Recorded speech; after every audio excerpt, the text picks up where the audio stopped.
안녕하십니까. 여수 MBC 뉴스투데이입니다. 계속되는 폭염으로 도내 축산 농가들의 폐사 피해도 커지고 있습니다. 어제까지 집계된 도내 축산 농가들의 피해 현황을 보면 폭염으로 닭과 오리 등 55만여 마리가 폐사해 지난해 같은 기간보다 2배 이상 늘었고 피해 농가도 320여 농가에 이르는 것으로 조사됐습니다. 이에 따라 당분간 폭염이 이어질 경우 2016년 22억 원, 지난해 33억 원의 피해액을 훨씬 넘어설 것으로 예상돼 축산 농가들의 불안이 커지고 있습니다. 기록적인 무더위가 이어지면서 국내 단 하나의 국가정원인 순천국가정원도 비상이 걸렸습니다. 꽃과 나무 관리에 일손은 크게 늘어가는 반면 관람객은 급격하게 줄고 있기 때문입니다. 박광수 기자가 보도합니다. 정원 곳곳을 조금이라도 적시려는 물줄기가 끊임없이 뿜어져 나옵니다. 연일 35도를 웃도는 폭염에다 가뭄까지 겹친 한여름.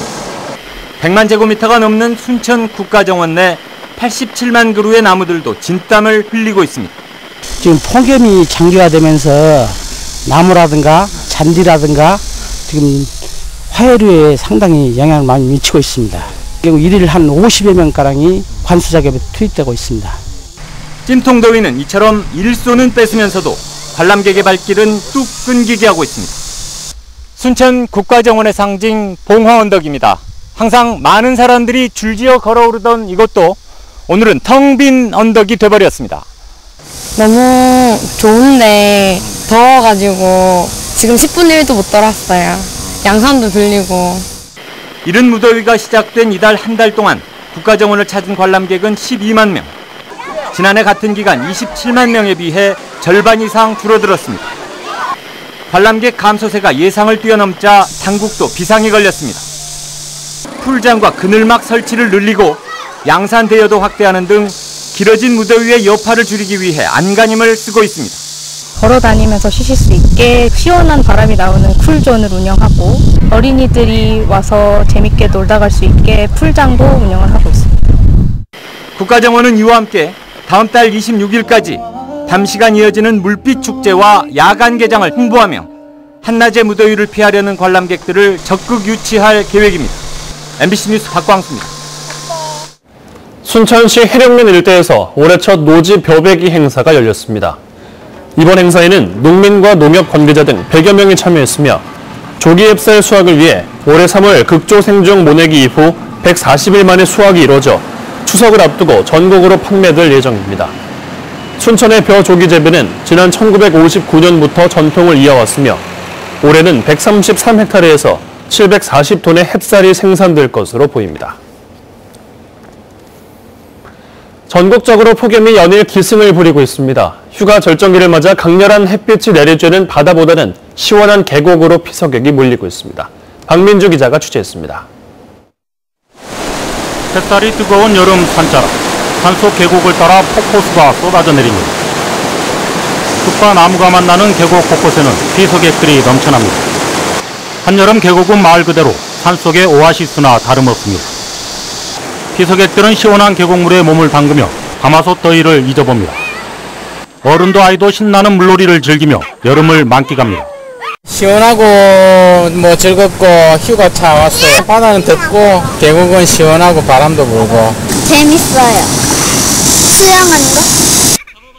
계곡에서 바이트 물고기를 잡는 재미도 쏠쏠합니다. 잡았다! 지난해 광양 4대 계곡을 찾은 피서객은 28만여 명. 연일 폭염특보가 잇따른 올해에는 30만 명이 넘을 것으로 전망되고 있습니다. 계곡은 바다보다 그늘이 많아 가족 단위 피서객들의 발길이 늘고 있습니다. 폭염이 전국을 휩쓸고 있는 올여름. 강렬한 햇빛이 내리쬐는 바다보다는 시원한 계곡으로 피서객들이 몰리고 있습니다. MBC 뉴스 박민주입니다. 여수 웅천지구 개발업체 간부와 직원이 회사 돈을 빼돌린 혐의로 구속 기소된 가운데 시민단체가 웅천지구 개발사업 전반에 대한 진상조사를 촉구했습니다. 여수시민협은 어제 성명서를 통해 웅천지구 개발사업 과정에서 각종 특혜를 통해 민간업체가 막대한 이익을 챙겼다며 여수시는 웅천지구 개발사업에 대한 모든 자료를 공개하고 시의회는 특별조사위원회를 구성해 진상조사에 나서야 한다고 주장했습니다. 시민협은 또 검찰에 웅천지구 개발 사업에 대한 전면적인 수사를 촉구하는 한편 부영건설 역시 안산동에 추진하고 있는 아파트 건립 계획을 취소할 것을 요구했습니다. 제36회 팔마 시민예술제를 앞두고 순천시가 시민들의 의견 수렴에 나섰습니다. 순천시는 어제까지 지역 상인들과 예술단체, 보조금 지원단체 등을 만나 토론회를 열고 원도심 활용 방안과 함께 시민참여형 축제 개최와 청년 방문객 유입을 위한 지역민들의 의견을 행사에 반영할 계획입니다. 올해 10월 열리게 될 이번 예술제는 순천만 예술무대와 시민예상 수영식 등 부대 행사로 치러지며 다음 달 중으로 참가자 공모가 시작됩니다. 직장이나 회사뿐만 아니라 학교 내 성희롱이나 성추행이 적지 않은 것으로 나타났습니다. 수면 위로 드러나지 않았을 뿐 심각한 수준이지만 인식은 아니하고 예방 대책도 미흡합니다. 박수인 기자입니다. 학교 내 성희롱이나 성추행 사건도 위계관계에서 발생한다는 점에서 직장 내 성폭력과 다르지 않습니다. 교사는 학생을 가르치기도 하지만 평가도 하기 때문에 피해가 잘 드러나지 않을 뿐입니다. 최근 국가인권위원회 조사에서는 고등학생 10명 중 4명이 학교에서 교사에 의한 성희롱이 일어나고 있다고 답했고 27.7%는 직접 당한 경험이 있다고 답했습니다. 하지만 진학 등에서 불이익을 당할까 봐 혹은 다른 친구들에게 알려질까 봐 적극적으로 대응하지 못하고 있습니다. 미투 운동이 확산하면서 최근엔 학생들도 적극적으로 피해를 호소하고 있지만 교사들의 인식은 여전히 둔감합니다. 경찰의 조사까지 받은 교사들조차 죄의식을 느끼지 못하는 경우가 많았습니다. 이런 발언들은 유체가 되지 않고 어떤 농담이지 않느냐, 농담이다, 좀 친근하게 하려고 했다. 그런 인식들이 좀 많이 남아 있었어요. 교육청의 예방 대책도 미흡합니다. 1년에 3시간씩 받도록 한 성희롱 예방 교육이 그동안은 사실상 전부였습니다. 그 교육만은 부족하니까 교육청에서 이제 이렇게 프로그램을 짜가지고 학교를 직접 찾아가서 선생님들 인식 개선 교육을 좀 신경을 쓰려고 합니다. 광주시 교육청은 당장 8월부터 경찰 여성단체 등과 함께 문제가 발생한 고등학교를 시작으로 찾아가는 예방 교육을 진행하고 중학교와 초등학교까지 단계적으로 확대하기로 했습니다. MBC 뉴스 박수인입니다. 국가사적인 강진 대구면 사당리 청자 요지는 고려 청자의 보고로 알려져 있습니다. 1960, 70년대 발굴 조사 이후 반세기 만에 재발굴이 추진돼 학계 비상한 관심을 받고 있습니다. 문현철 기자입니다. 깨진 조각이지만 천년의 비색과 섬세한 자태는 마치 살아 숨쉬는 것 같습니다. 지난 1965년부터 7년 동안 발굴된 사당리 청자 요지에서는 무려 17,000여 점의 유물이 출토됐습니다. 11세기에서 14세기까지 시대와 종류를 망라하고 백자와 흑자, 도기도 출토됐습니다. 특히 일반 가마트에서 보지 못했던 기와 건물지 일부가 확인되기도 했습니다. 고려청자박물관이 있는 이곳 강진군 대구면 일대는 청자의 시작과 발전, 쇠퇴에 이르기까지 고려청자의 산실이자 보고로 꼽히고 있습니다. 그런데 이 강진의 요지는 그 대구소라는 독특한 체제로 편제되어 있었는데 용운리, 계율리, 그다음에 수동리, 그리고 여기 사당리 이렇게 분포되어 있습니다. 그런데 그 가운데에서 이 사당리에서 유독 그 어용자기를 생산을 했습니다. 국가사적인 사당리에 대한 발굴 조사가 50여 년 만에 다시 추진돼 학계의 이목을 집중시키고 있습니다. 청자 축제가 끝난 뒤 9월부터 시작하는 발굴은 당전마을 주변 미발굴지를 집중적으로 조사할 계획입니다. 이런 다양한 유물이 시기를 가리지 않고 나온 이유, 그리고 건물지의 성격, 이런 거를 밝히는 게 이번 재발굴 조사의 목표라고 할 수 있겠습니다.